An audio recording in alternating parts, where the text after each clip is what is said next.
everyone. This is a two-barrelled training session or workshop tonight. The first is on adjudication. The first part is on adjudication. Second is how you prepare a competition speech. But if you're not going to be in a competition, don't worry. It's how to prepare anything. So it'll be applied to you. This is how it's going to work. We're going to introduce you to the adjudication method that Rostrum uses, has used for some time. Then we're going to get a couple of speeches and we're going to get you to adjudicate those speeches on the adjudication sheet, which I have here, which Carmel is going to distribute now. Please, Carmel. We're going to say my lovely assistant. My lovely assistant Carmel is going to take over from me, and she's going to do the preparation side of it. And the way we're going to do it is we're going to get several people in the room who have been finalists or in the AGSOY, which is the Arthur Garvey Speaker of the Year, our main speaking competition, and they're going to tell you how they prepare. Because everyone prepares in a different way. There is no right and there is no wrong. So, with the adjudication, that's what we're going to get into first of all. This method has been in since 1988 with a change made last year. So this is the exact sheet that the adjudicators at a competition get, which they use to determine who the winner is. There's a few important things to understand about adjudication, and that is that everyone is marked on a scale, but that scale is 1 to 100, and that's divided into two, which we'll get to in just a moment. But everyone is an individual, and some people might mark high, some people might mark low, some people mark in the middle. The marks, this will sound ridiculous at the moment, but it'll make perfect sense shortly. The marks are irrelevant. The marks are only for each adjudicator to determine the ranking. So let's say there's 6 speakers, the adjudicators will mark each speaker, whatever they do, and then at the bottom they look at their marks and they rank them 1, 2, 3, 4, 5, 6. And the winner is determined by the ranking. But I'll explain that a little more in a moment. The change, for those of you who've been around Rostrum for a while, if you look at the side that is the table, the change is that 50% of the marks are allocated to content and 50% of the marks are allocated to delivery. It used to be emotion and intellect, but that confused so many people that we changed it to content and delivery. And so it's much simpler now, just working on content and delivery. Now, flip over back to the other side. We'll just quickly go through this. Speaking is an art and a craft. And so as an adjudicator, and by the way, when we choose adjudicators, we choose people who have a lot of experience in adjudication because it can be tricky. So a speech generally needs to be more than just one story.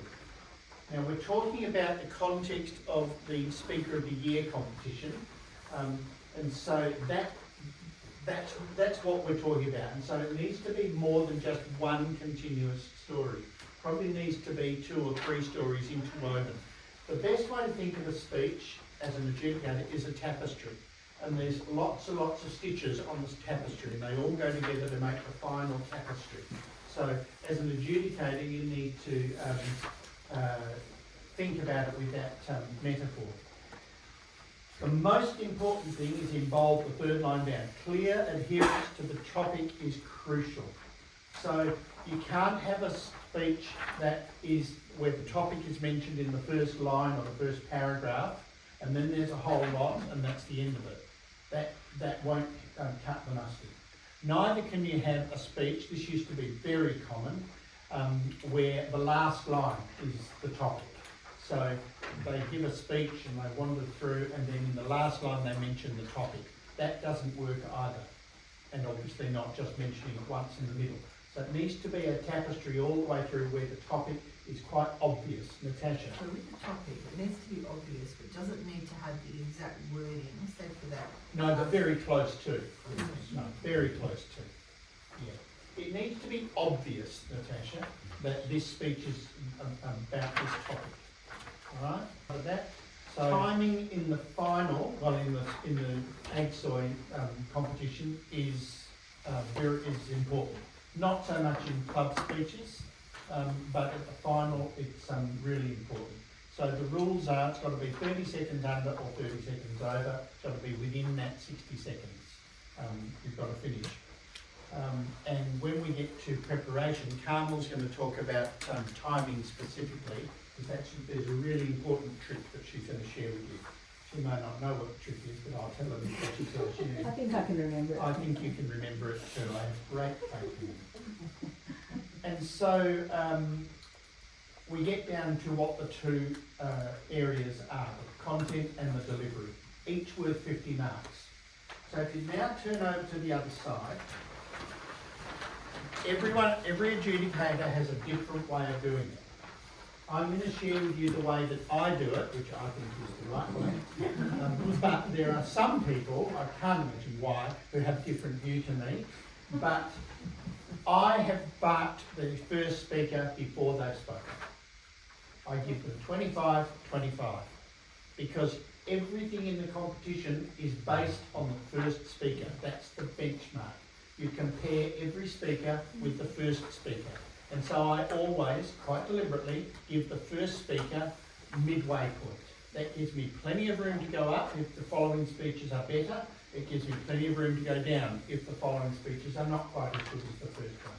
Now you don't have to do that, but that's what I do. But I'm going to ask a few other people how they mark the first one. Ken, what do you do? Pretty much the same, but depending on the speech, if it's sort of a really good speech, I may go up to 30, and if it's not a moderate speech, I might get another 20. Yeah. Okay, Brian, what do you do? They're very similar. Yeah.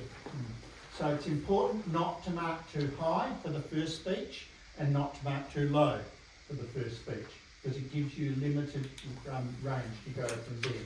So people laugh at me when I say I've marked the first speaker before they've spoken, but that just is the benchmark. So I know that whatever they're going to do, that's their benchmark. I also leave big gaps when you're marking them. Thank you, Ken. Yeah, thank you for reminding me. And so the other thing is, you need to mark on the whole scale that you've got.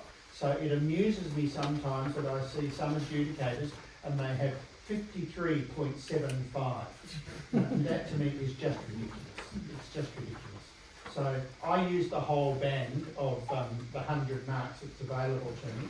So for instance, if I've given the first speaker 25 and the next one is really, really good, I might give them 45.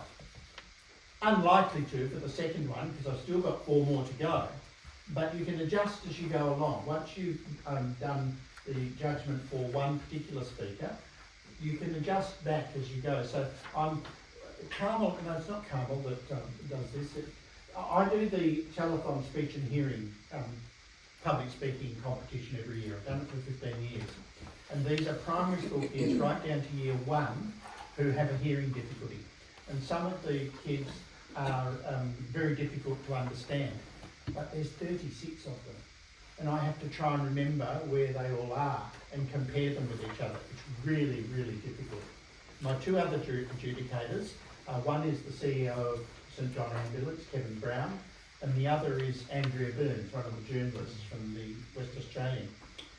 And I'm there to sort out a tie, if there is one, and there often is. And so there's a mechanism for doing that, which I'll talk about later. And so when you're comparing 36, that's a big task. You're only comparing 6, or on this sheet, there's room for 8. So it's relatively easy. What you cannot do is have a tie within your sheet. There may be a tie when the rankings are put together, but you can't have a tie in your own sheet. So the first person forever gets 25. For me, they do. Yep. No matter how good or bad they are. We won't know until you've heard the others. Yeah. And yes, no, but they might be really bad, so they've got 50, and all the others are much higher. They might be really good, and then the others are much lower.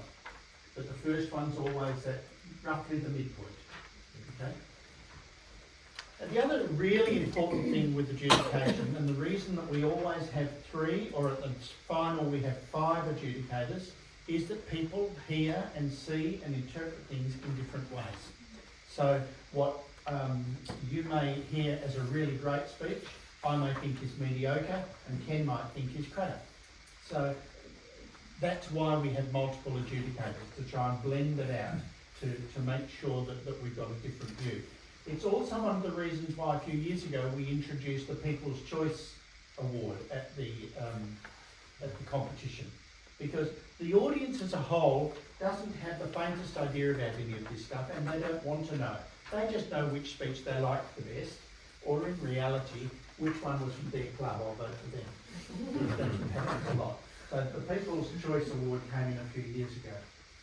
So what we're going to do now is we're going to get 3 speakers to come up and give a speech, and you're going to adjudicate them. Now, an oratory, a competition of oratorical speeches. Now it's much more than that. I actually think that's a good thing, because out in the real world, people don't give oratorical speeches anymore. They give speeches that are engaging with the audience. So, and you can still be engaging as an orator, but there's not that many orators left in the world anymore. Apart from Brian Butterworth, great orator. So down there you'll see under content it's divided into material, arrangement, progression and flow, language and appeal. Under delivery, it's a visual impact, vocal impact, empathy, appeal and mood.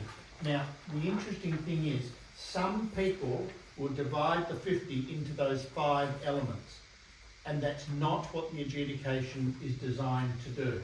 It's a guide for you to give an overall judgment in terms of content. So some people will adjudicate in great detail, and that's fine. Some people will adjudicate more globally and just look at the 50 marks, taking into account all of that. So what we're going to do is have 3 speakers.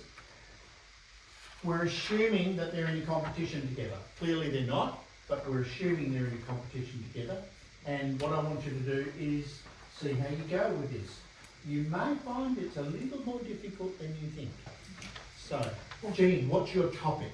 And the reason I'm going to ask you a topic is it needs to adhere to the topic. So that's one of the things. What's your... It's going to be a rare earth element, Ittyburn. So, on the topic, the rare earth element Ittyburn, please make welcome Jean Jolly.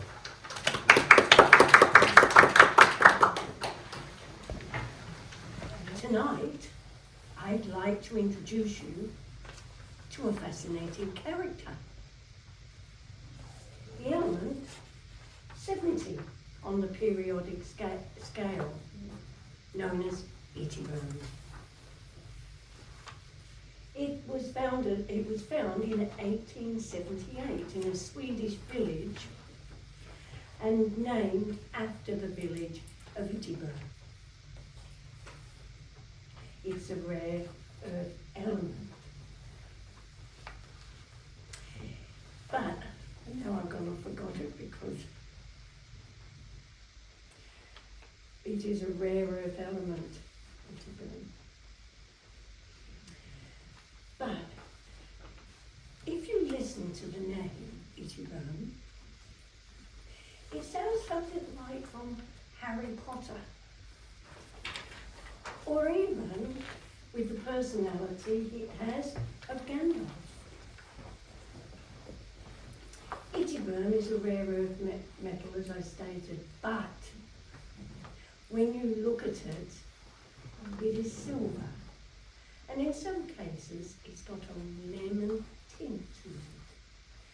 A bit like looking at the moon through a mist. But if we were in the astrological community, we would assign a planet to Ittyburn, a planet Neptune, the planet of dreams and intuition. But also Neptune rules the unseen and the ephemeral. And so Ittyburn sits in the ground, in the shadows, silently working for its, forgot that. But Ittyburn actually is used in lasers. atomic clocks, and of course, sensors for earthquakes. But that silent little metal tells us when the Earth's going to tremor. But itty burn is not a show-off. Where other metals just throw out the colours in the heat, itty burn is all class. Itty burn's just clear, or occasionally silver. And now itty burn, working silently. And it shows that all heroes don't wear caps, because itty burn works silently in the shadows, helping mankind in the most profoundest of ways. Itty burn, a rare earth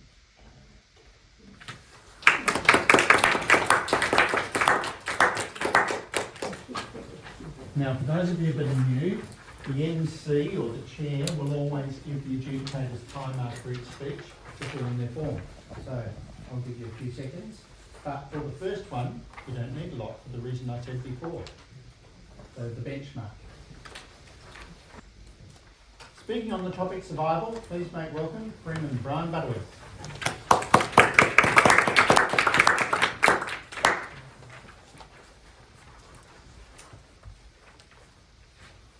Can you hear them?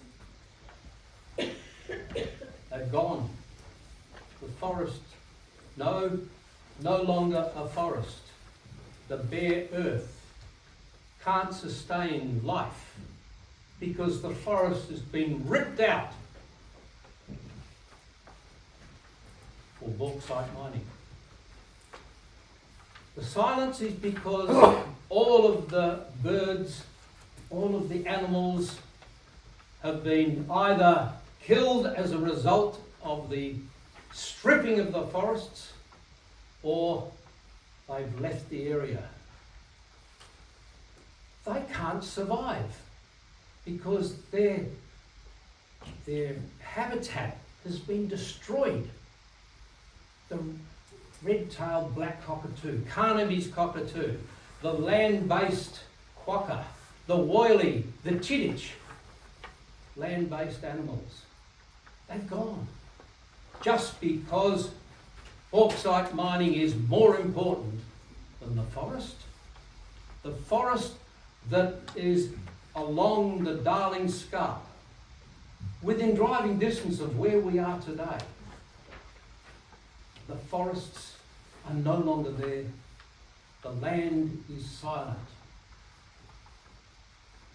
But the company that did it is struggling for survival because they need to expand their mining. Bauxite mining provides Western Australia with some 10,000 jobs. What does that mean?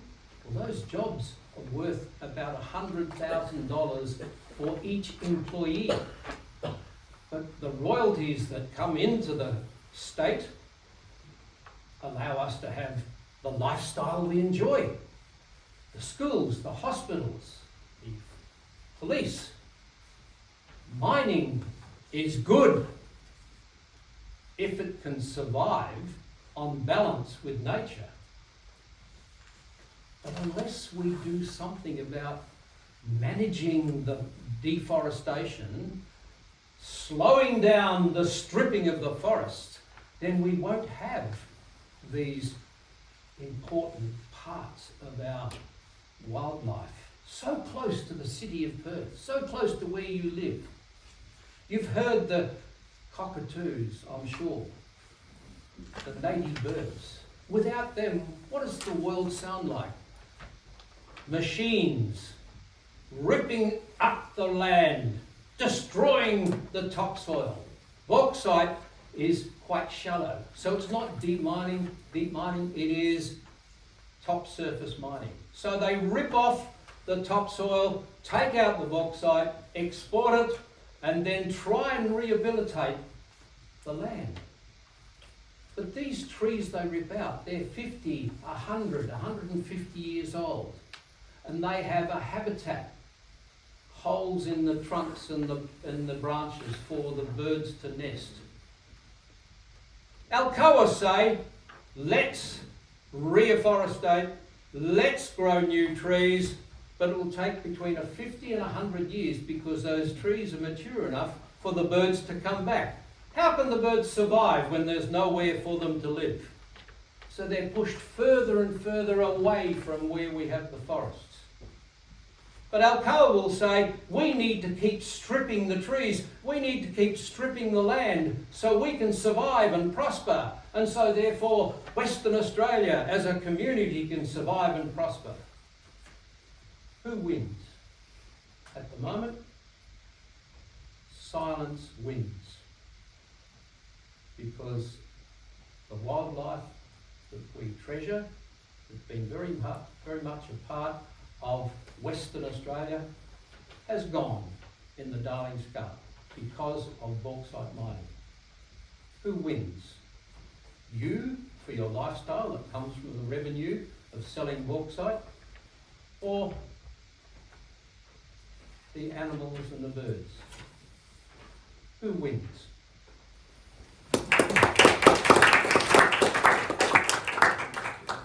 Okay, I'll give you a moment to fill in your form, your sheet. Some people write lots of notes when they're adjudicating, some write none, and obviously in between. It's important when you're adjudicating, you put the name and the topic at the top to remind yourself, particularly with the competition like this where there's 8 theoretical contestants. You've got to be able to remind yourself. It's easy so far, you've only got 2 to compare. So the third speaker is Ken, you can write that in. When you're doing a competition, if you're adjudicating, you'll be given the speakers' names before and you'll be given their topics before, so you can fill that in before. And the speaking order, so you know. And the speaking order, yeah. So speaking on the topic, lower the voting age, please make welcome Freeman Ken Holtzman. When I was 18 and just finished school, we went to Rottnest, as kids do. Now it's called schoolies, but it was just getting away from it. And of course, as 18-year-olds, we liked to drink, but we weren't allowed to because the legal age for drinking back then, last millennium, was 21. But being schoolies and celebrating the end of the year wasn't going to stop us, so we all congregated outside the pub and we tried to decide which of us looked old enough to go and get the booze. And we were debating that, and we didn't really believe that we were old enough, but we needed the booze. We were about to go and actually ask some boys from Wesley College because they looked so much more mature than we were, when one of them peeled off and came over and asked us if we wouldn't mind getting the beer for them. Which goes to show that kids, when they reach puberty, they mature really quickly and they often look older than they are. But does that mean they're more mature? More mature. Did I say mature? Sorry. More mature. And mature enough to vote and make decisions about our country and where it's going. Now on Monday, I was adjudicating on this very topic at Mount Lawley Golf Club. And they were talking about changing the voting age down to 16. And they made some very good points. Number one, that you can now drive at 18. That you can do, you're legally responsible for other things at younger ages. You can go to jail, you can do all these other things at different ages. It keeps changing. So what's to say that 18 should be the most mature that you're ever going to be, and you'll be able to decide who runs the country? When you look at what's going on in the country today, when you look at what politicians are getting up to, not only in our country but around the world, I don't know that we can really rely on the people making those decisions. And would kids of 16 be any wiser? Because they are learning about all of this stuff through their life experiences, everything they watch on TV, on YouTube, on X, and all of those things are all about the issues that are facing us today, and they are the ones going to inherit the world. We are moving on beyond that. We're making the mess, they're going to live with it. They're supporting the bauxite mining, the kids are going to live with no life on the Darling Scarp. So what determines when you should be able to vote? If you think about today, and the kids of today, they know so much more than we did at their age. They know so much more than we do now. The answer to any technological question that you might have is find a teenager, because they know all of that. We don't know how these things happen, yet all of this technology we have to make decisions on, about who should be able to watch YouTube, about who should be able to be online. All of these things affect our kids as they're growing up. And if we don't give them the trust to take that on board and make decisions, then what are we creating for us? When I look around at the older people around us, and I think, you're allowed to vote, but you've got dementia. You've got Alzheimer's. Do you really know what you're voting for or who you're voting for? So it's beginning to me, I'm always one of the old ones, you've got to be at a certain age. But I think as we begin to learn more and more at a younger and younger age, and things change so much faster, I think we should be looking at the older people and saying, do you still have the right to vote? Are you still aware of what you're voting for? And so maybe we should be looking at lowering the voting age for starting to vote, and maybe we should look at having a ceiling of when you shouldn't really be voting anymore because you have no idea what's going on. So I think it's something we really need to think about. We need to set up new parameters for determining who determines what we end up doing.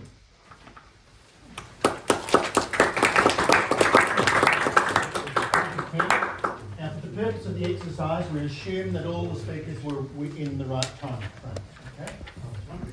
So, do your calculation for the third one, and then I'll show you what to do. It's pretty obvious. So, under the row, second bottom row, total marks, that's your marks. So, you add up the mark you've given to content and mark you've given to delivery, and you put that total in total marks. You do that for all three. Now, if you happen to have two the same, you must separate them.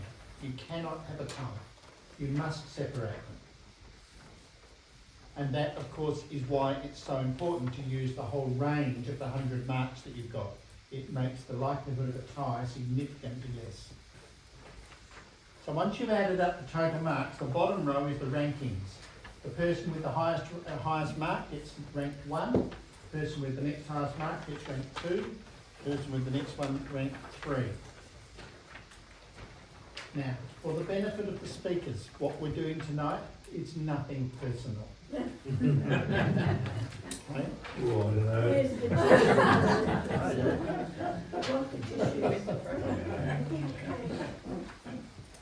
So now what happens is the adjudicators go off and it's often said they have a little chat about it. They don't have a chat at all, or if they do, it's not about competition. It's purely a mathematical exercise now. So the rankings of the adjudicators are all put together and they're total. And the person with the lowest total becomes the winner. The lowest total means they've got more ones, okay? Or less than the others. So that's how the winner is determined. So we're just going to go around, well, I'm going to ask you all, and I want you to have a look at the results, and I'm just hoping that it'll come out as I think it will. Do you want to record it on the board at all? No, I don't think we need to. Okay, those of you who put Jean first, put up your hand. So we've got 1, 2, 3 people with Jean first. Those who put Brian first, put up your hand. don't think I need to count that. Those who put can first, put up your hand. 1, 2, 3, 4, 5. So in exact 6, they're Blanche voted for her husband. Good on you, Blanche. Only a few others did. So thank you first of all to the 3 speakers for being our guinea pigs. But what I really want to illustrate, and we have illustrated this, is that different people see different things. Some of you who voted for Brian can't imagine why anyone would vote for Ken or why anyone would vote for Jean. And those who voted for Jean, some of you can't work out why did they vote for Brian, because we all see different things. And that's the reason that we have first of all, an odd number of adjudicators, and secondly, at least 3 in the heats and the semis of the Arthur Garvey Speaker competition, and 5 at the final. There has been talk about having 7 at the final. I don't think that's necessary. 5 is enough, and that determines the winner. Have you got any questions about adjudication? It's a bit more, well, let me ask you, did you find it a little more tricky than you thought you would?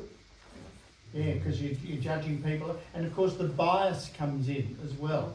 You know, I know Brian, I like Brian, I'll vote for Brian. I like the topic, I agreed with him. Yeah, That sort of well, thing, that's an yeah. interesting thing. Yeah. Brian didn't say the topic, to my knowledge. I don't think he said it once in the whole speech. Survival. Survival. I said it 7 times. 7 times, did you say? I didn't hear it once. Nice listening for it. But you So, don't have to say the exact word. no, can you say don't. a That's variation on Natasha's the word. question from before. Yeah. Yeah, okay? So, you've got to judge that way.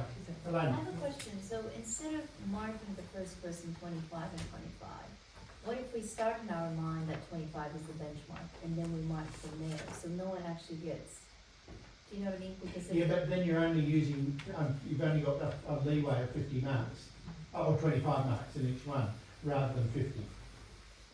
You can only go one way. So you're better off to give them the midpoint, or right at the beginning for the first speaker. So you can go up or you can go down. Any other questions about adjudication? Yes. Jerry? When they make a motherhood statement like, this is true, without any proof, how bad is that? Well, it depends how much you disagree with it or not. This is again why we use human beings as adjudicators, because some people will say things that you disagree with. Some of you might have disagreed with Brian's whole point tonight, but you can't let that disagreement get in the way of what was his speech like. You know, so it's not a judgment on politics or on morals or anything, or values or anything like that. It's a judgment on the speech in relation to the topic. Now there'll be some people that give topics that, or speeches that are perhaps to you morally abhorrent or contrary to your values. That's really difficult, and it's difficult to put that bias aside, but that's what you need to do, and judge what you heard on the basis of the topic that was given to The Ken. difference though is if they get a fact wrong. Yes. Who's to say the fact is wrong though? That's the problem. Yeah, Yeah. or unsubstantiated. Yeah, okay, who's to say it's, how are you going to substantiate it? So I know what you Well, mean, Yeah, but you've got to be careful about that. You know, there are some adjudicators I've met, they were just wrong in what they said, but what that person meant was they were wrong in their opinion. Yeah, if they're quoting dates or numbers and things like that, they're known. Yeah, And it's an issue that they haven't necessarily done their research. yeah, yeah. Or they've made a mistake. No, they haven't You seen know, I remember the day JFK was shot in 1962. This is a very sensitive question, I don't want to. Hold on, just before we go there. 63. It was 63, yeah. Minor mistake, but that would stick with me, if that was it. Murray? Yeah, just you were saying about there's no judgment on what they're saying. I don't want to insult anybody here, but I just want to ask, what would your view be on Hitler? Would you call him a great orator? Although we clearly, Historically, Hitler goes down as one of the great orators of history. Yeah, some of his speeches are in the There's famous speeches books. Yep, there is a concept called entrainment. And entrainment is when the audience and the speaker start to breathe in unison. And Hitler had entrainment down to a T. you know, those thousands of people in the square, and they've watched videos, and he develops the entrapment. Hitler also stood silent at one point for 40 minutes in front of an audience of thousands, and there wasn't a whisper. Hitler, you know, this is the very point of your question. Not a nice man, but my goodness, he knew how to communicate. Yeah. I just sort of make the comment, especially to the younger ones, when I first started, everything was done by how the judges felt about things. Nowadays it's much more mathematical. I was adjudicating one of the finals for the Speaker of the Year, and we had two VIPs from the Eastern States come over, so they were told that they could become adjudicators for that particular competition. The argument went on for 45 minutes, and we were given comments like, oh yeah, but that person smiled nicer than anybody else. And it really became a personalised attitude from the judges. So once this mathematical competition system got poured in, it was fantastic. No more arguments. Yeah. It's purely mathematical. It's much, and it's much fairer because you don't get into the argument. Any other comments, questions? Yes, Rob. David, a comment, and that is, I've seen over time that the choice of the topic which the speakers make can have an influence. That can depend on the age of the audience and also the demographic, male-female balance, because there are going to be some topics which people choose which might be alien or might be very positive towards each of those speakers. Well, yeah, that's true in terms of adjudication, but it also leads into, I can borrow Carmel's presentation for just a moment. I've been in competitions where a younger person has spoken and I haven't had the faintest idea what they're talking about. And I know I'm not the only one, you know. But similarly, people in our age group might talk about historical stuff and the young people haven't the faintest idea. There'll be people around who don't know who JFK was, you know, probably in this room. So you know, Carmel will talk more about that, but you need to, if you're going to choose a topic for a competition, you need to make sure that you are going to reach all of the audience, the oldies and the youngies. You can't do one that just goes for your age group. So that's particularly true for the young ones.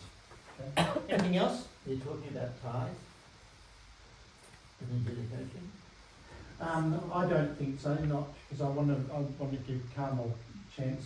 The ties, look, very simply, the ties are this. You look at the rankings, and if there's a tie, you look for which person had the most ones. And if there is a person that had 1 and another one that had 2 1s, and the one that got 2 1s wins.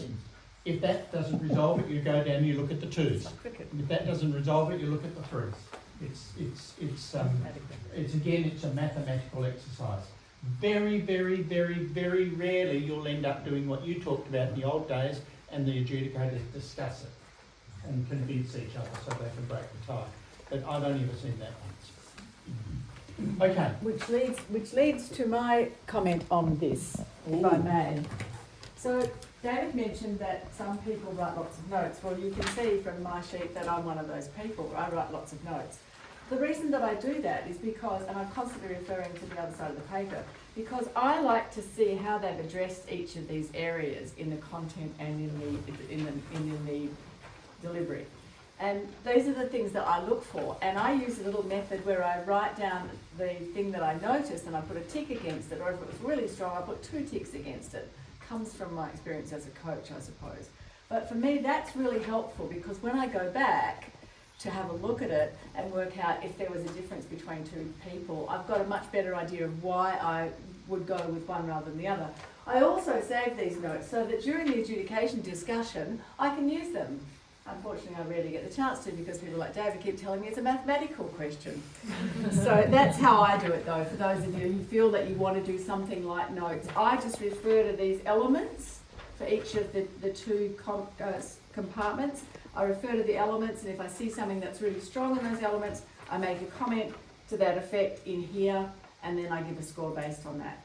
And if you're doing 8 speakers, it's really important you need to do that because otherwise I'd forget why it was I gave them that score. So it's not so much about arguing with other adjudicators, it's more about reminding myself, discussing, to give myself a benchmark, if you like, for why I thought one person was better than the other. So there might have been very similar scores, but they might have been stronger in one area than in the other. So that gives you a way also, if you end up with a tie, of how you can actually adjust that within your own scoring. Carmel, that's particularly relevant if you're adjudicating youth speaking competitions, because each of them are invited to go to the adjudicators later and get feedback and Yeah. ask, how can I improve my speech Yeah.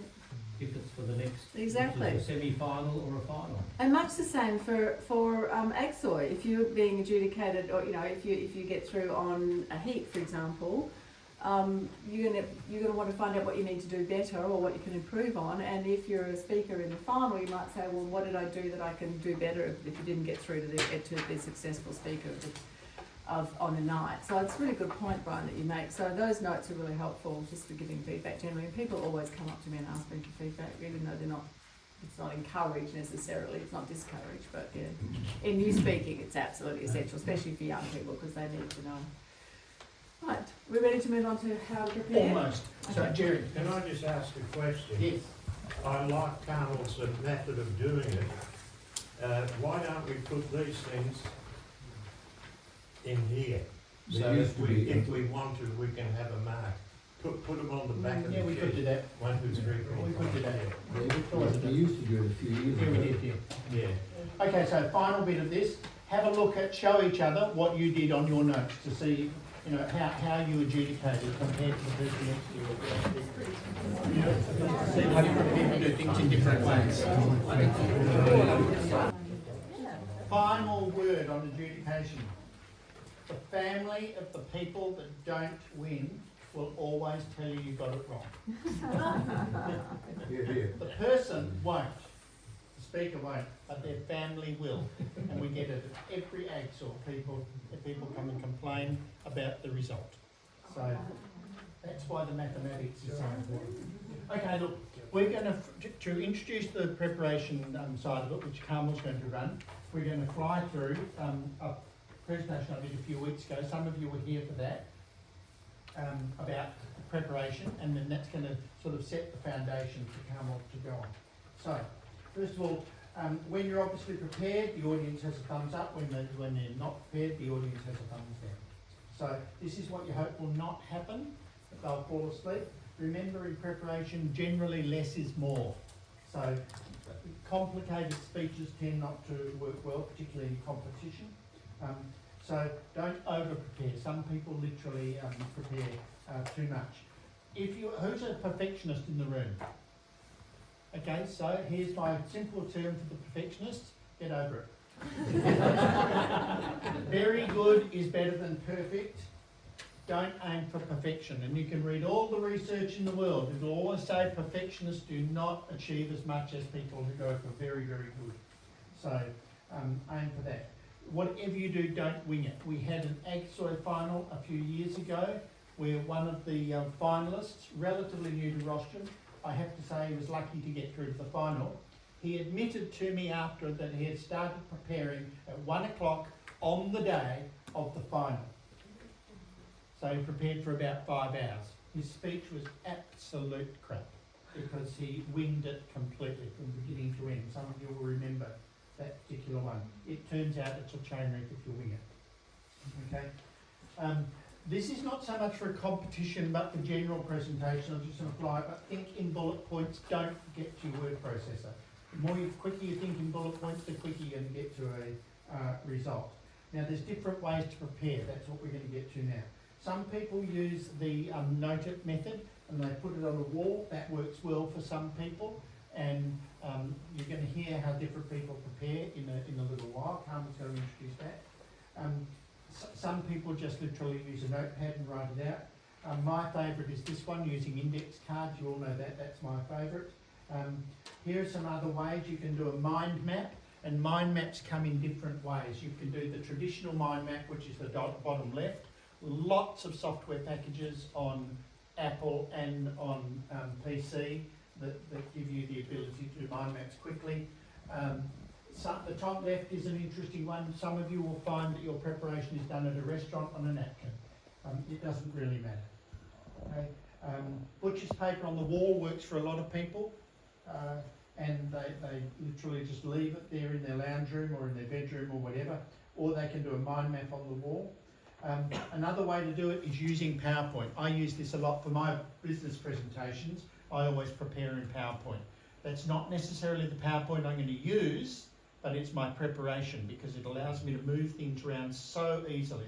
And I normally just put one concept on a slide and put all the things I'm going to cover and then move them around and then go looking for the illustration, and then I create the PowerPoint that I'm going to use for the presentation. My particular bias is the minute you go to a word processor, you're going to end up writing a paper, not a speech. So that's why I tend to push doing bullet points. There are packages that will help you. Trello is a really, really good one. Who knows Trello? I know Matt knows Trello. You know Trello, don't you? No. Oh, I thought you did. Who knows? Yeah, Trello's a really good tool. There's a free version. You can use that.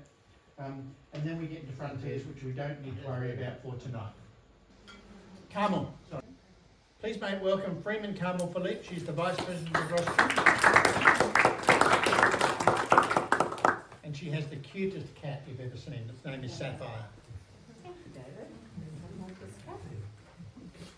Okay, so David's already covered some of the areas for preparation that I was going to talk about anyway, particularly in terms of the different methodologies that use. I have a confession to make up front, and that is that I started off doing my competition speaking by writing speeches on my word processor.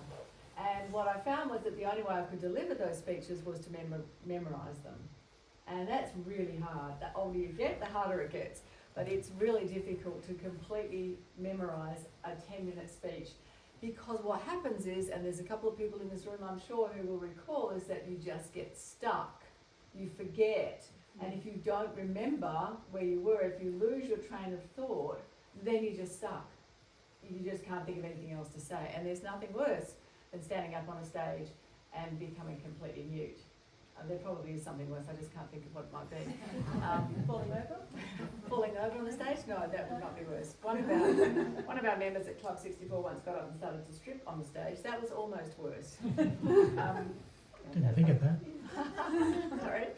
I didn't think of that. Okay, so The idea down. okay, so there are some really important things that have already come up tonight about how to present and prepare your speech particularly.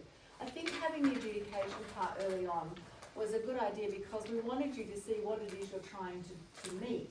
So there are two really important aspects about preparing for your competition speech. The first one is making sure that you adhere to the adjudication criteria, and that's why we introduced it first tonight. Because your speech may be a wonderful speech, but if it doesn't meet the criteria for competition speaking, then it's not going to be a winning speech. So it's different than doing speeches in the Launchpad program. Having said that, I'll come back to that, the Launchpad, to the Frontiers in a moment. The second really important thing about preparing a speech is that its adherence to the topic. So these are the two things. The criteria obviously is one, but it encompasses all those criteria. And the other one is adherence to the topic. Really, really important. As Brian pointed out, he did talk about survival throughout his speech. And if you were listening, he was talking about what was going to survive, the species or mining or the state. And it was all about the survival of whoever was going to work the hardest at it, I suppose. Some people have got up at competition speeches and just used the term, the worm turn, for example, 20 times in a 10-minute speech. With no I can remember a classic one, no relevance to that expression at all. But it was just thrown in there many times, thinking that that was relevance and adhering to the topic. That is not adhering to the topic. So it's the gist of the topic that you want to adhere to. And sometimes the topics are a bit interesting. But I find in preparation, speaking of topics, if you have a look at them first, you look at the list of topics that come out, something will spring out at you. Not necessarily anything to do with the words of the topic, but you'll think, oh, I can make a speech about that. That's it, that's on that topic. You can pull out a speech often from something you've already done and go, yeah, I can turn that into that topic. So you don't have to take them literally. That's really important. So the first thing is looking at the topics. Pick a topic that jumps out at you. Don't mull over it for months to try and work out which topic it is you're going to use. And build around that topic. So make it make your conversation, your speech, weave through it. As David said, it's like a tapestry, and you've got to weave your words through the topic. So use your words to display and demonstrate the topic. So really use that tapestry analogy in your mind. As David said, timing is really, really important. So the way to get the timing right is what? Any ideas? Practice. That'd be a good one, yes, practice. But also know that you can only say about 120 words in a minute coherently and be understood clearly. And we speak a little bit more slowly when we're doing competition speaking anyway. So if it comes down to it, you know that you can only actually speak about, in 10 minutes, about 1,000 words. So you're not, even if you do write your speech out and it's 1,500, you're never going to get it all into a 10-minute speech anyway. Now the other thing about timing is that because you can break your speech up in your own mind into your introduction, your body, and your conclusion, you know where you should be at each point. But particularly, you're given a clue. You're given a 2-minute warning bell. So, in your speech, know where you need to be at 2 minutes to go. No matter what you've said before that. Prepare to know the last 2 minutes of your speech so well that you can go straight there. Now, you might lose a couple of points on cohesion and flow from the last sentence you said to the first sentence of your conclusion, but you will wrap up with a fabulous conclusion. I made the terrible mistake once of walking off the stage at the 8-minute warning bell. Oops. I knew I had something else to say and I had 2 minutes left to say it in. Needless to say, I was disqualified. So timing is really important. Once you've worked out the segments, the stages of your speech, especially that last 2 minutes, you've got to practice, practice, practice, practice, and practice some more. So that is a critical part of your preparation. I'm just going to say a few more things, then I'm going to get a couple of people who've done competition speaking at the AGSOY level to stand up and talk about how they've prepared for it themselves. The physical delivery is really important. So we talked about the adjudication criteria not being now the impact on the intellect and the impact on the emotion, but rather the content and the delivery, which is much easier to understand. It's the same elements, but we just call it something different. So in addition to the content, which we've already talked about, the delivery is really important. So this is often about your physiology. I like to talk about the physiology and the psychology. The physiology is how you use your body. Things like gesture, voice variation, eye contact, body language generally. So all of those aspects really make the delivery of the speech memorable and engage your audience. So when you're preparing for your speech, make sure that you incorporate those things into it and don't just concentrate on the content, which is important, but the way you deliver it, as you can tell as adjudicators tonight, is exactly the same amount of importance. So we have to concentrate on both, and when you're preparing, work on both the content and the delivery. A lot of times we get stuck on the content and forget about the delivery. Like yourself with your cards right now, are cards allowed or do they get marked down? You can use cards. Do they get marked down? No, I wouldn't say they get marked down, but if you're the only person out of the 6 finalists on the stage who's using cards, you certainly will be. You won't. Well, some adjudicators will mark you down. Some adjudicators will mark others higher, right, basically. So yeah, because it does go to your understanding of your topic and your preparation and so on. You can certainly use them during the heats, and that's another thing is with using bullet points on the cards. use of notes or cards, it depends how much you are depending on them. Exactly. So yeah. if you are every now and again reading from them, then of course the adjudicators will mark that. You might have, Natasha, you might have a card in your hand with some dates and statistics on it, which is something that is important to get right, as we've heard. So if that's all you've got on there, if you've got one card that's got 4 bullet points on it with a few dates and stats on it, then you only glance at it 4 times in 10 minutes. I don't think that's going to be, and also it's, once again, it's about your delivery of it. If you're holding them there and looking at them like this, as Brian says, this is not what we're looking for. But if they're in your hands and you're using your hands for gestures and you're occasionally glancing at your hand, some people write it on the palm of their hand. That's not a problem. It's about how you disguise it, I guess. But it is, though, very unusual at the final to have people using notes. People just typically don't have them at the final. Okay, so content and delivery, work on both. And I'd just like to then add to that there are 2 activities in Frontiers for competition speaking. So actually there's 3. In Launchpad, the last 3 elements, the last 3 activities in Launchpad are the same speech being prepared and polished until you get it right, perfect if you like. And you know that if you've worked your way through Launchpad, the first program, the first of our training program. In Orbit, which is our second part of the stage of the training program, Orbit Activity 10 is actually prepare a competition speech. And it's got some really good notes in there about how to do that, prepare and deliver a competition speech. So because Orbit is as detailed as Launchpad in terms of the how and the what and the where do I start and all that information is in your compendium, is in the program. So that's Orbit 10. And then finally in the Galactic program, which as you know is more for streams, and some of you will be approaching the Galactic part of the program. It's activity 21, which is also to deliver a competition speech, or to actually do a competition speech, so to enter a competition. Right, so those things are actually there in the Frontiers program. So yeah, structure, make sure it's relevant to the topic, make sure you've got an introduction, a body and a conclusion, know where your 2 minutes are. Design, make sure that it's flowing and that it has a coherency to it. Make sure it addresses the criteria, which you know you've got to have in the back of your mind when you're preparing your speech. And when you're delivering it, deliver it effectively, both with your physiology and your psychology, to engage your audience. So now I would like to invite a couple of speakers who have been successful AGSOY speakers, either finalists or actually AGSOY winners. We've got 5. We have 5, okay. So who would like to be the first volunteer to come up and tell us how you prepare for your speeches? Mary, you can go first. Please welcome Mary. 2020, my topic was You'd Never Believe. It was here at the Arthur Garvey Speaking Competition.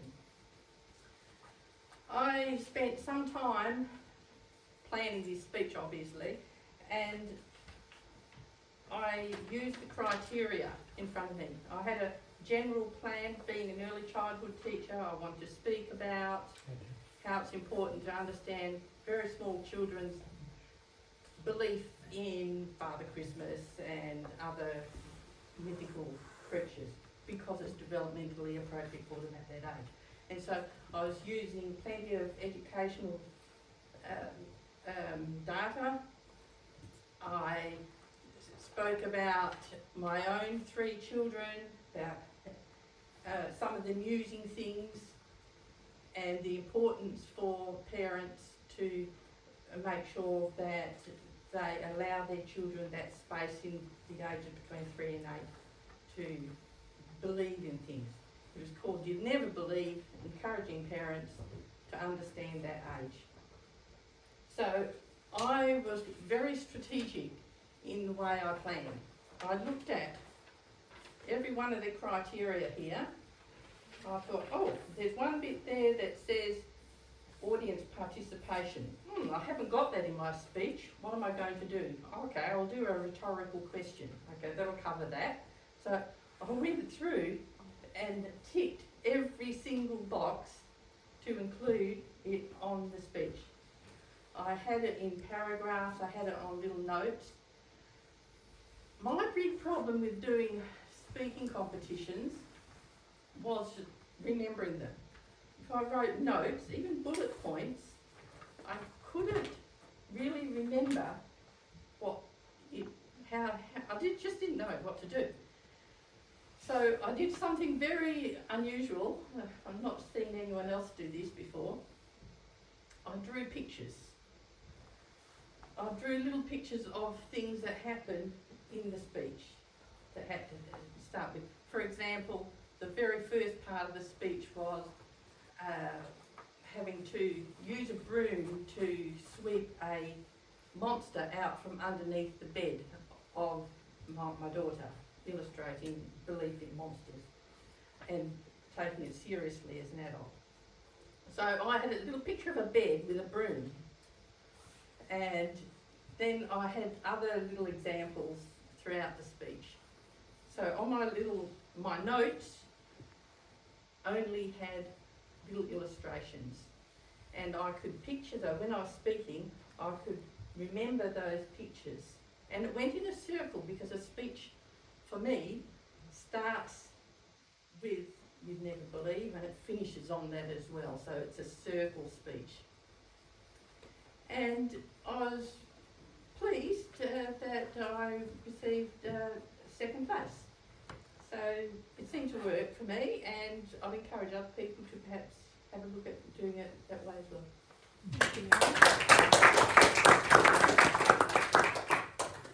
Please now to also discuss how he goes about preparing a competition winning speech. Please welcome Danish.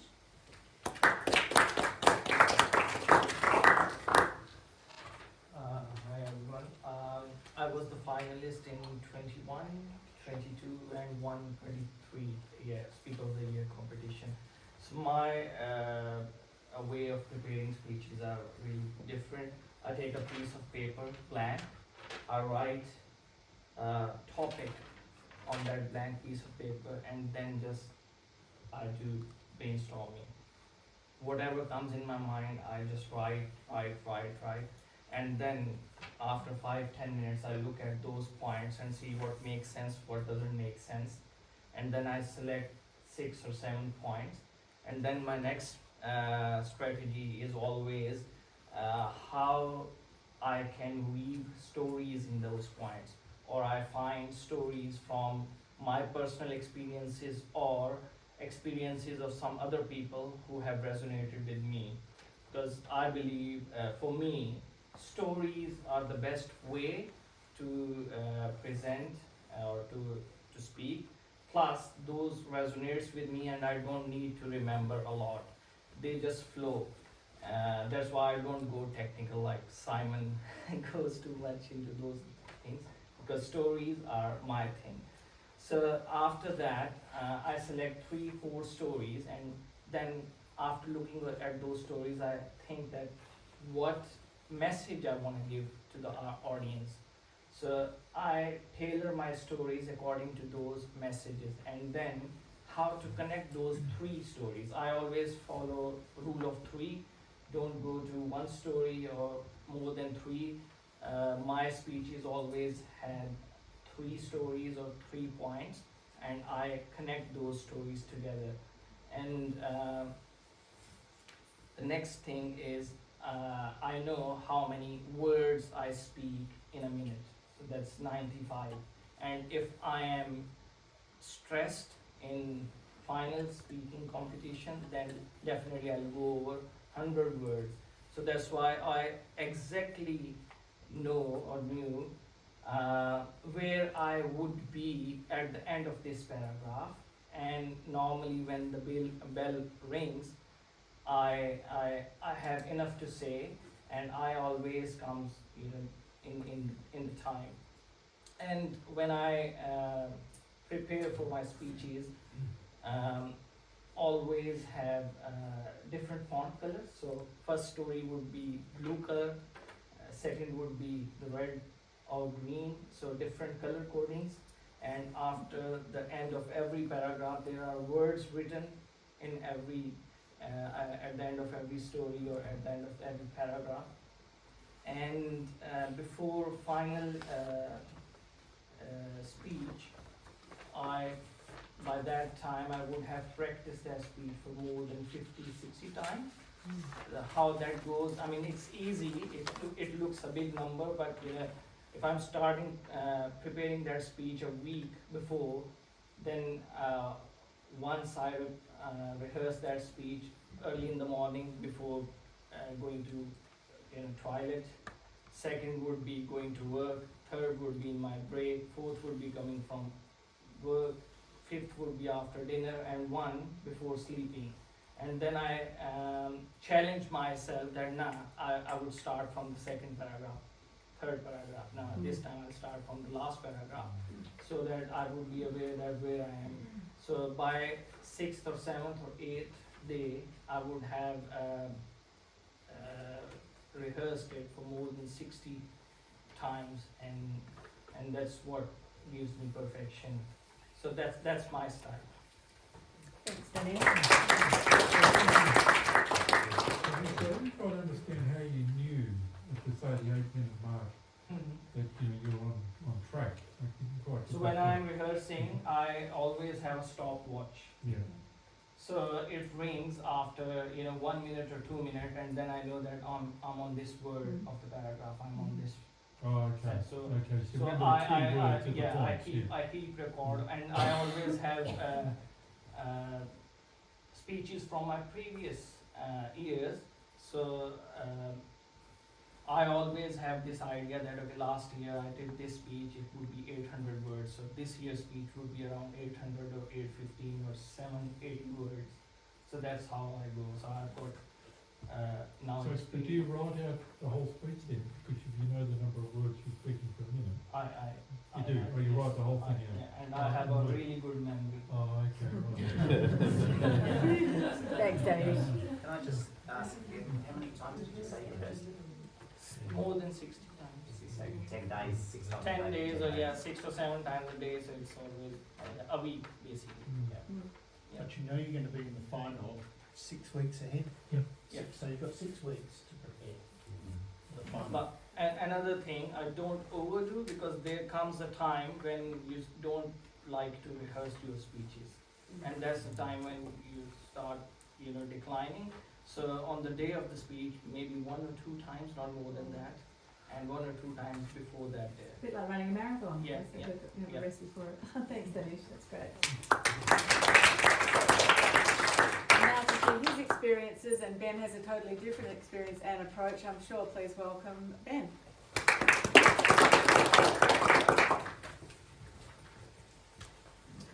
Good evening, everyone. I do some things the same as Danish does. I start off, I look at the topics, see what jumps out at me, and I think about what personal stories from my own life I could relate to that topic. So, similar to Danish, I've got to have a personal story from my own life that I want to talk about for the speech. And I take that story, connect it closely to the topic, and then I'm going to, similar to Danish again, think about the message. What argument do I want to make about the topic? So just to use Ken's topic from earlier, if it's lowering the voting age, if my thesis is going to be, yes, I want to lower the voting age, what are some examples, what are some supporting evidence I could use to make that argument? I also, at the beginning stage, write out the entire speech. And I get out probably 5, 6 colours of highlighters and highlight different things. Not so much the different points or examples, but I look at the delivery part of that marking rubric. I think about where am I going to drop my voice and speak a bit more quietly. When am I going to speak fast and loud? I'd also like to find a few little areas where I can be a bit humorous. If I can think of some puns maybe related to the words of the topic, or just something about the story that's funny. I think you've got to try and bring a bit of humour. You've got to have the topic permeating throughout the speech. So, as has been said many times tonight, you don't just want to mention the words or the phrase. You want to think about what that means and state that topic in different ways. I think you've got to have a strong conclusion with a strong message. Of course, you've got to finish on that. In terms of practice, I am one to walk around the house or walk around the neighbourhood rehearsing to myself. I probably look like I'm a crazy man doing that, but I like to walk around the streets rehearsing to myself. I'll also practice with my eyes closed and just try and recite it to myself with my eyes closed.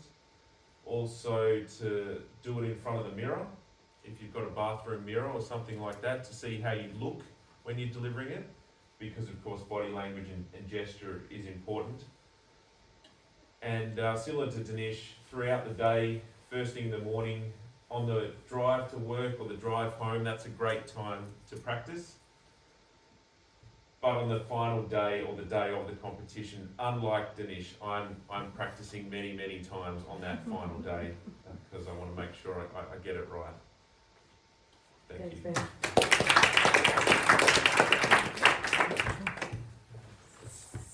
So now we're going to welcome our Rostrum president who had an alarming experience on stage one year, as I recall. So please, for his version of how to prepare the perfect speech, please welcome Matt Lane. He's brought notes. Yeah, very busy today. Yes, 2 times runner-up and 1 time major disqualification. And I think Ben can relate to that one as well, same night. There's a couple of things I want to talk about. I don't want to dwell on that. Just practice your speech and get it right. We're at Rostrum, and the thing that we have to do at Rostrum, whether you like it or not, you're given a topic and you've got to deliver your speech at your Rostrum meeting. Competition speaking is when you volunteer to do that in front of more people and being judged for it. So, this starts well before any competitions. Now that you're Rostrum members, you should be listening out for stories that you can meld into topics. I've got a list. I use OneNote in particular, but people can use notes apps or a Word document or whatever. And I keep track of interesting documentaries that I've watched. I listen to several podcasts with really interesting stories that I can nab this bit out of there and nab this bit out of there. But I keep track of all those. Write down, okay, it was episode number 97 of this particular podcast. I know I can go back to that.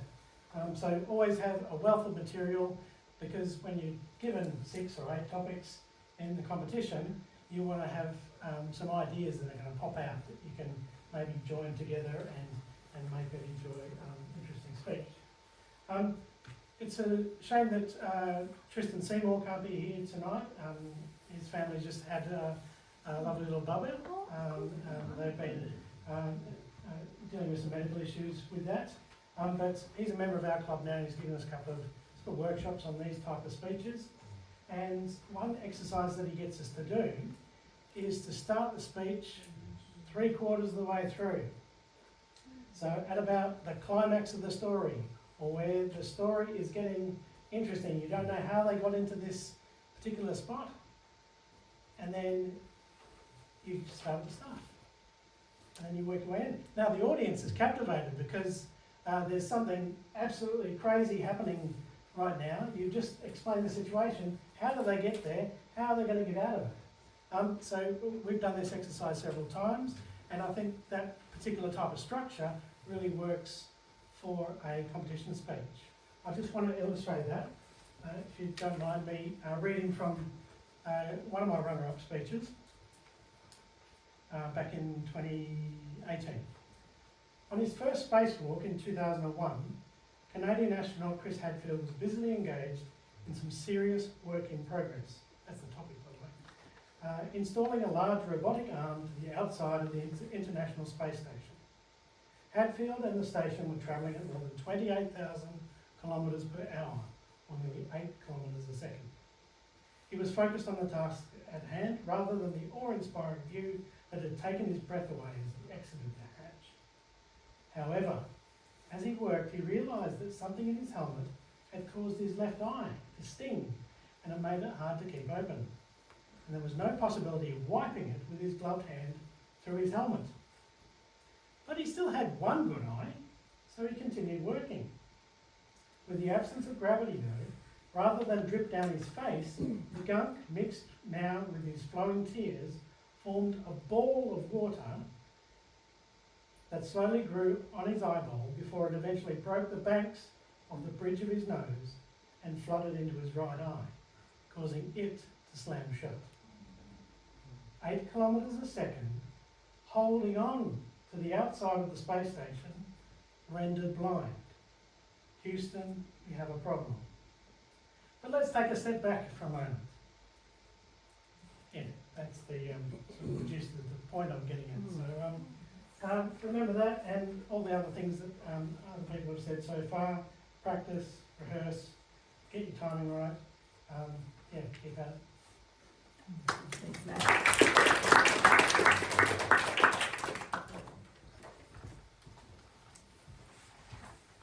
And I think finally tonight to present their version of how to prepare for an AGSOY speech, particularly for the final, let's welcome last year's winner and two-time overall winner of AGSOY competition.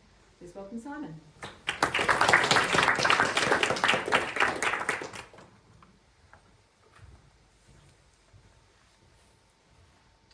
It was the final of the 2020 AGSOY.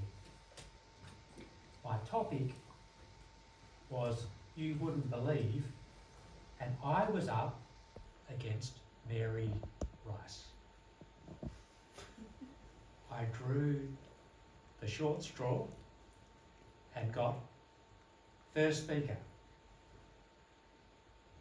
I get up to speak and the coffee machine goes off. There's no microphone. It's a big room. And I knew that I would have to speak very loud or most of the audience wouldn't hear me. And that was my first entry and I won on that day. So stepping back, as Matthew would say, what did I do? Well, a lot of it for me is about, because you're going to put a lot into this, figuring out where you're going to get energy. So I look at the topics and try and map them to something that I feel passionate about. Because it's got to be something that I've got to get energy that I want to deliver to the audience. So how do I want to move the audience? What's the idea that I want to impart?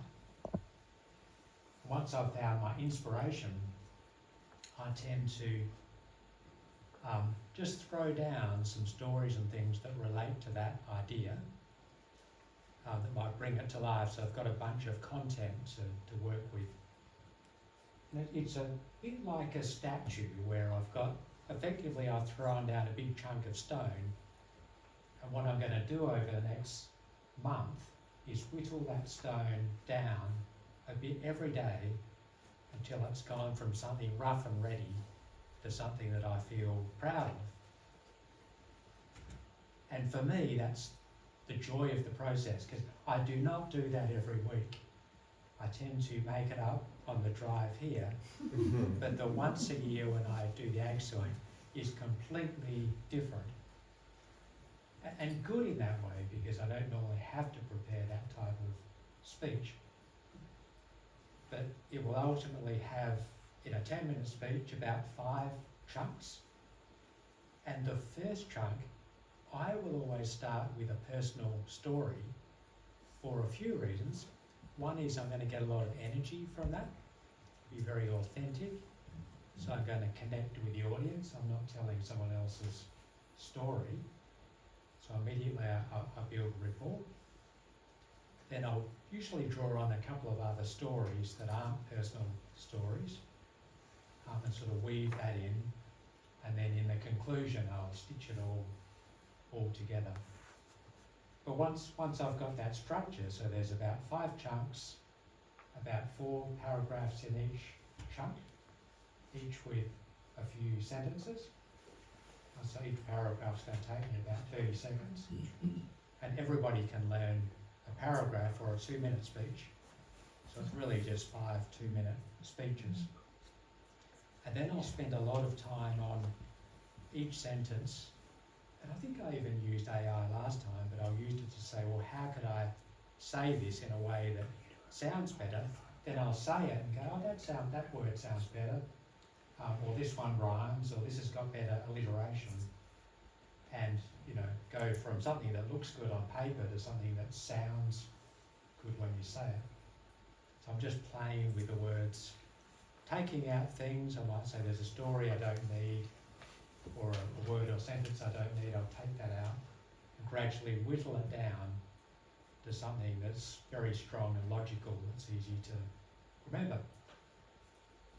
And then I do pretty much what Danish or Ben does. I go for a walk every day, say the speech usually out loud, and again, people think I'm crazy, no doubt, if they hear me. I might stop as I walk by them for a second. I'm sure I get known as the bloke with the speech. But to build it sort of into your long-term memory, just going through it regularly every day for a few weeks is a good way of doing that. Is anybody put off so far? If you are put off, I'd like to know what might put you off.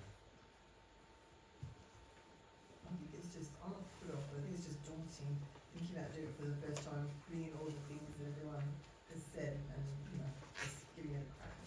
But it also sounds really good. Yeah, I was a member of Rostrum off and on for years, and I always told myself this story that I wasn't a good speaker and I shouldn't. That was for people who were good speakers. And I realise now that was bullshit. One of those stories that I told myself to, one of those fear of failure things. If you don't give it a go, then you can't fail. And till I changed the story and thought, well, you either, well, not you win, but no matter what you do, you'll learn here.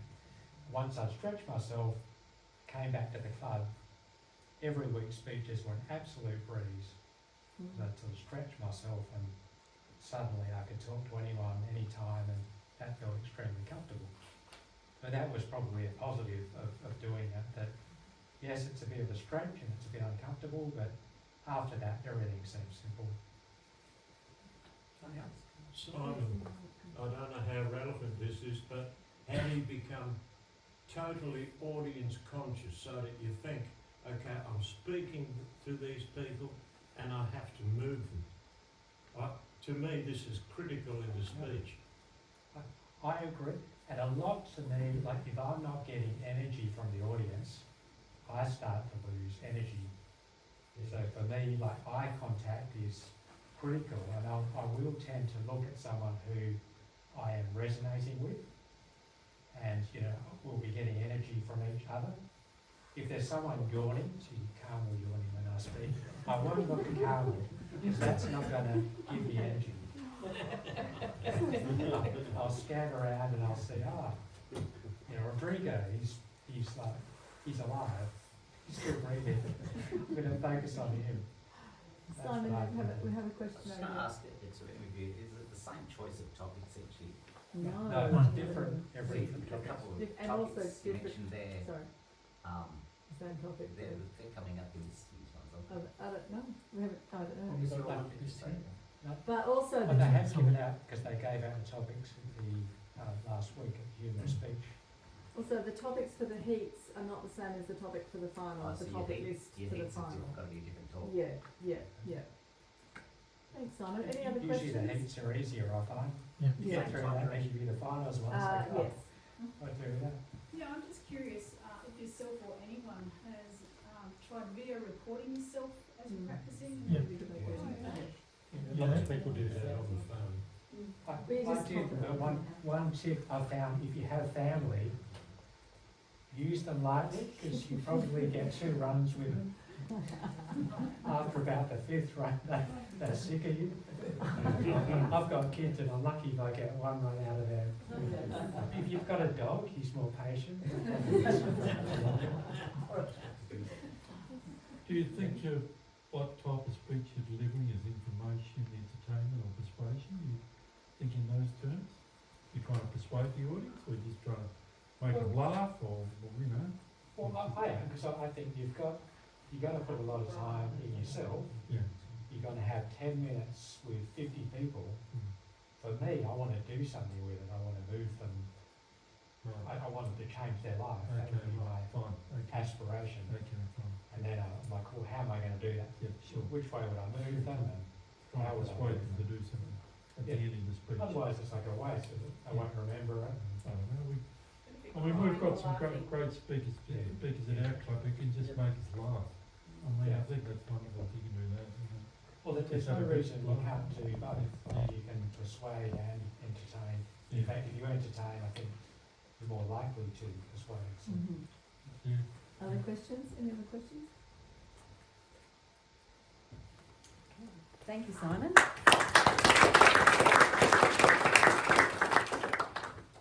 So you can see that everybody's experience, just from these 5 people who spoke about their experience tonight, from Mary through to Simon, has a different approach and a different experience of it.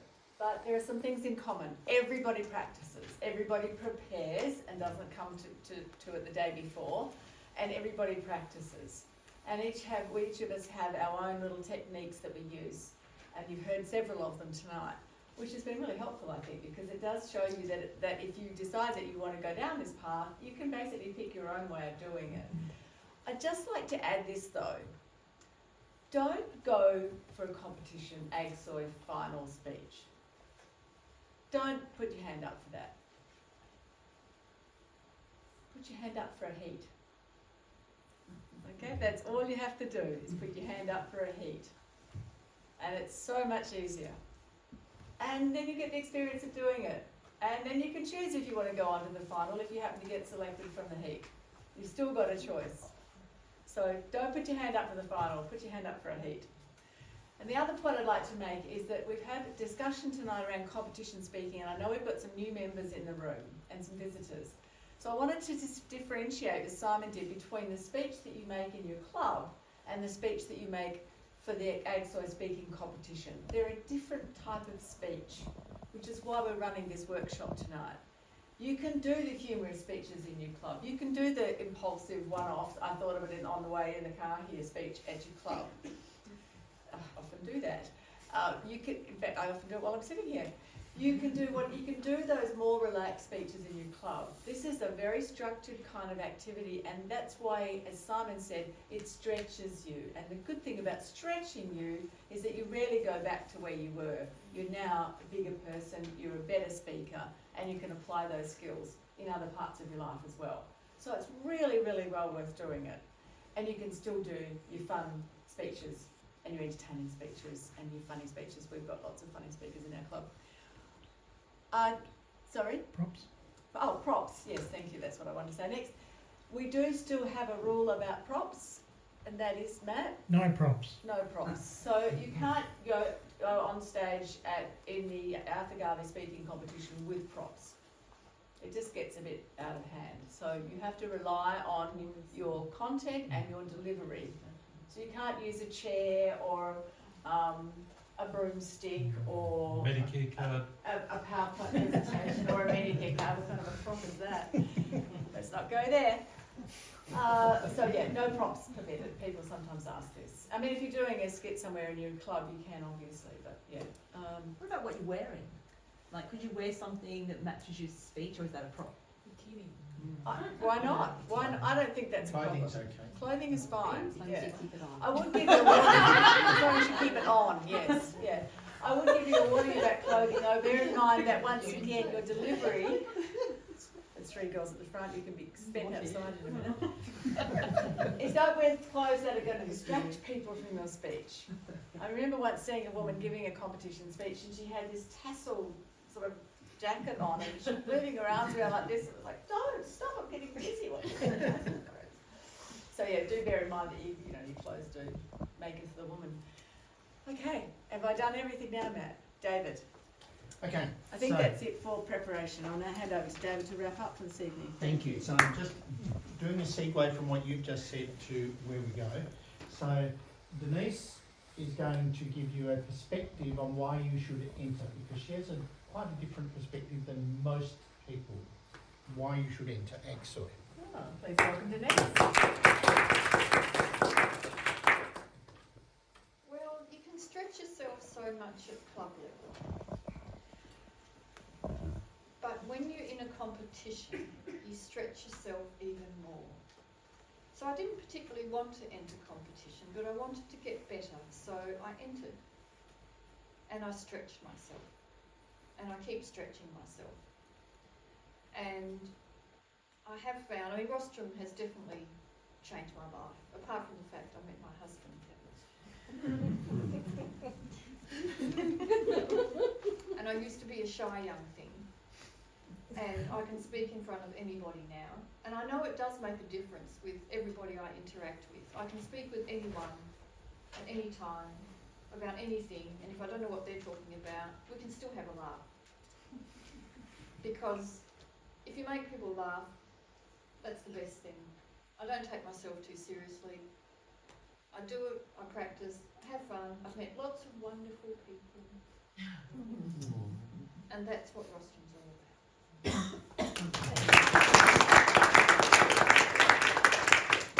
So for those of you who are new or who are guests, you may be wondering what this AGSOY means. It stands for the Arthur Garvey Speaker of the Year. Arthur Garvey was the founder of Rostrum in Western Australia, so we shorten it to AGSOY. So that's what it is. It's named after our founder. So there was something else I was going to say. What was it? I wonder what it was. Never mind, it's gone, so it's gone forever. Oh, I know what it was. You get about, well, the heats are out now, sorry, the topics are out now, and the heats are when? First week of September. So you've got an entire month to think about it. But what I would really encourage you to do is take on board what Denise said, just enter for the sake of it. I mean, she got through to the final. Last thing I remember the night when she said, oh shit, now I've got another speech to prepare. But just enter. It's just a fantastic experience to get into the heats and to work through that. But then, so you've got over a month to do that. But then you get about 6 weeks until the final. Now the people, the 5 people, I'm going to ask you all, how far ahead did you start thinking about it? Dinesh, what year? After heats. Yeah, so straight away, yeah. Mary? Yes, straight after. Straight after. Simon? As soon as the topics come out. Yep. Ben? Yeah, when the topics come out for the final. Matt? I seem to remember trying to ring you for the topics. Yes. Yeah, as soon as. I don't know who the idiot is who makes up the topics. We can also encourage people to take these, what you've learned, your learnings from tonight back to your clubs. Yeah. Because there's obviously a lot of Club 34 members here tonight, and we've already had lots and lots of competition speakers. So take these thoughts and ideas and anything you've learned back to your own clubs tonight and share them around, see if you can look at the topics together and work on it together. So, trophies too, aren't there, and prize money? There are trophies there's and prize money, and there's a trophy. glass trophy. We had to, the trophy, I kid you not, Simon helped me here, used to be about that tall, didn't it? And it was wooden, and I picked it up once and it just fell to bits. It's been repaired, but we got a new trophy. One of the things we say to the winner is, congratulations winning, commiserations on having to look after this for 12 months. No mantelpiece was big enough for it. David, do we still also have the People's Choice? We still have the People's Choice, don't we? Yeah. No. Yep. So even if if you go into the competition and you don't meet the adjudication, you always get a good chance to be the People's Choice. And that comes down to the one that everybody likes the most. But you can only be a participant in the People's Choice if you are a people, meaning if you are there. So whether you decide to enter or not, make sure you come to the final. It's a big gala dinner, it's a big night. Matt makes a big speech, and unless he's you can't be a contestant this year, can you? No. Because you're the president, never mind. Something like that. So I don't then need to we come to